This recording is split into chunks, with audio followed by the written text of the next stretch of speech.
अंबाला छावनी कांग्रेस भवन में पत्रकार वार्ता के दौरान कांग्रेस नेताओं ने बताया कि कांग्रेस नेताओं और कार्यकर्ताओं ने गुरुग्राम में मुख्यमंत्री के दौरे के दौरान अपनी मांगों और जनहित से जुड़े मुद्दों को लेकर शांतिपूर्ण विरोध प्रदर्शन किया था। कांग्रेस नेताओं का आरोप है कि इस प्रदर्शन के बाद कांग्रेस नेताओं और कार्यकर्ताओं के खिलाफ पुलिस द्वारा एफआईआर दर्ज की गई। जिला कांग्रेस कमेटी अंबाला छावनी के अध्यक्ष परविंदर सिंह ढिल्लों ने कहा कि लोकतंत्र में सरकार की नीतियों और जनहित के मुद्दों पर सवाल उठाना विपक्ष और नागरिकों का लोकतांत्रिक अधिकार है। उन्होंने कहा कि अगर किसी प्रदर्शन को लेकर प्रशासन और कानून व्यवस्था से संबंधित कोई आपत्ति थी तो बातचीत के जरिए उसका समाधान निकाला जा सकता था। जिला कांग्रेस अध्यक्ष परविंदर सिंह ने कहा कि एफआईआर और गिरफ्तारी के जरिए कांग्रेस नेताओं और कार्यकर्ताओं को दबाने की कोशिश लोकतांत्रिक भावना के विपरीत है। उन्होंने कहा कि कांग्रेस कार्यकर्ता न डरेंगे और न ही पीछे हटेंगे तथा जनहित के मुद्दों को मजबूती से उठाते रहेंगे। सबसे पहले आप सभी प्रेस बंधुओं का यहाँ कांग्रेस कार्यालय में पहुँचने पर धन्यवाद करता हूँ। मैं समझता हूँ आप सबके संज्ञान में एक बात आई होगी। 21 तारीख का वाक़या है। हमारे कुछ साथी, मैं कुलीग भी कह सकता हूँ उनको, गुड़गांव के हमारे दोनों जिलाध्यक्ष ग्रामीण व शहरी, उनके साथ एनएसयू के प्रेसिडेंट, उनके साथ यूथ कांग्रेस के प्रेसिडेंट एक शांतिपूर्ण तरीके से मुख्यमंत्री जी के कुछ सवाल पूछना चाहते थे। मुख्यमंत्री जी का दौरा था गुड़गांव में एक यूनिवर्सिटी में। हमारे साथियों ने उनसे कुछ सवाल पूछना चाहे। उनके सवाल का उत्तर तो क्या देना था, उन्हीं के ऊपर एफआईआर लॉन्च कर दी जाती है।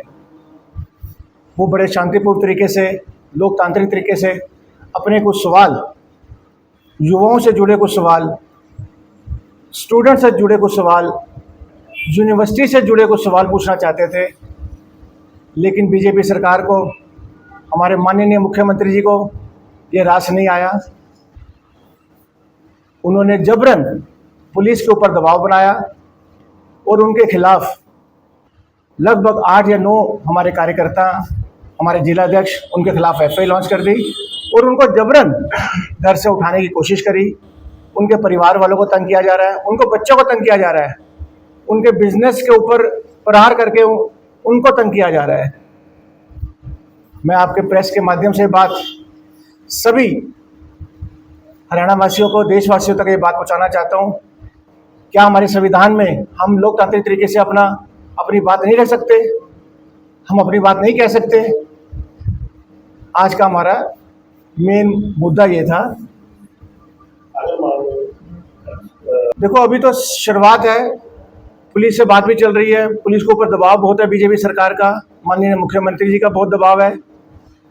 आज पूरे हरियाणा में जिला स्तर पर जहाँ जहाँ कांग्रेस का मुख्यालय है वहाँ पर एक प्रेस वार्ता की जा रही है।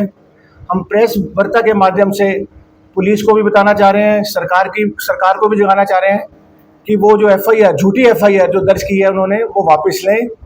अगर वो वापस नहीं लेते तो जिला स्तर में भी धरना प्रदर्शन होगा और गुड़गांव में भी विशेष तौर पर बहुत भारी संख्या में एक धरना प्रदर्शन किया जाएगा।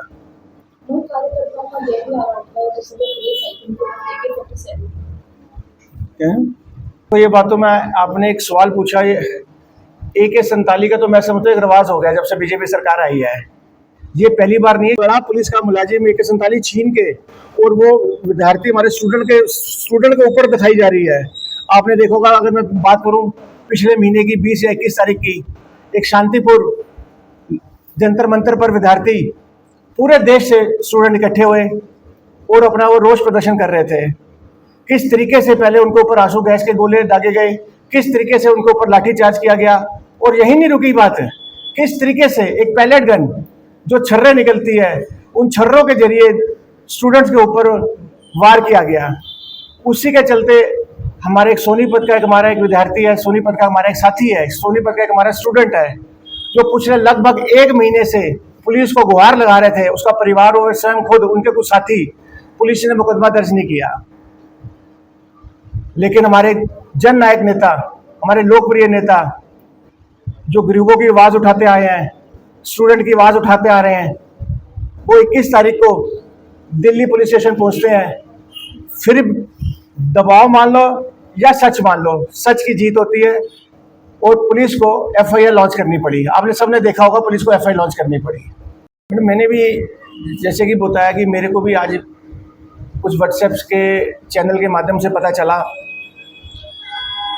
हमारी हरियाणा में एक कमेटी बनी है, डिसिप्लिनरी कमेटी बनी है, जिसके अध्यक्ष हमारे धर्मपाल मलिक जी हैं। मैं समझता हूँ उस कमेटी के समक्ष ये बात रखी जाएगी, उसमें जो भी फैसला हमारी कमेटी लेगी वो सबको मान्य होगा।